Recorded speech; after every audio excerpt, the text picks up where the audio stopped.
नमस्कार मंडळी, तर प्रतिज्ञा रेसिपीमध्ये तुमचं स्वागत आहे। तर आज इथं मी बनवत आहे तिळपापडी। तिळपापडी बनवायला जेवढी सोपी आहे ना, ती खायला तेवढीच चवदार आहे। तर आपल्याला लागणारं साहित्य सांगते मी इथं। आपल्याला लागणार आहे गूळ, तीळ आणि तूप। अगोदर आपल्याला एक कढई घ्यायची आहे, त्याच्यामध्ये तीळ घालायचे आणि ते मंद आचेवर चांगलं व्यवस्थित भाजून घ्यायचे कुरकुरीत होऊस्तर। कुरकुरीत झाल्यानंतर त्याला काढून घ्यायचे आणि आपल्याला त्या कढईमध्ये घालायचे तूप 1 चमचा।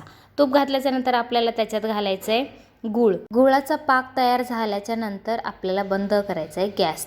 गॅस बंद करून आपल्याला त्याच्यात घालायचे भाजलेले तीळ आणि पोलपाटाला आपल्याला तूप लावून घ्यायचं आहे। तूप लावल्याच्या नंतर ते मिश्रण पोलपाटावर ओतून आपल्याला असं पातळसर लाटून घ्यायचं आहे। लाटून घेतल्याच्या नंतर आपल्याला त्याला चौकोनी आकारामध्ये कट करायचं आहे आणि ही प्रोसेस आपल्याला लवकर करायची असते, कारण मिश्रण ते घट्ट व्हायला तयार होतं। त्यामुळे हे गरम असतानाच आपल्याला ही प्रोसेस लवकर करावी लागते आणि तुम्ही एकदमच बनवायला घेऊ नका, थोडं बनवा, कारण की हे एकदम बनवायला घेतलं तर मिश्रण घट्ट होतं। मिश्रण घट्ट व्हायला लागलं की आपण सारखं मिश्रण गरम केल्याने आपली तिळपापडी काळी पडू शकते। त्यामुळे तुम्ही थोड्या प्रोसेसमध्ये बनवायला घ्या।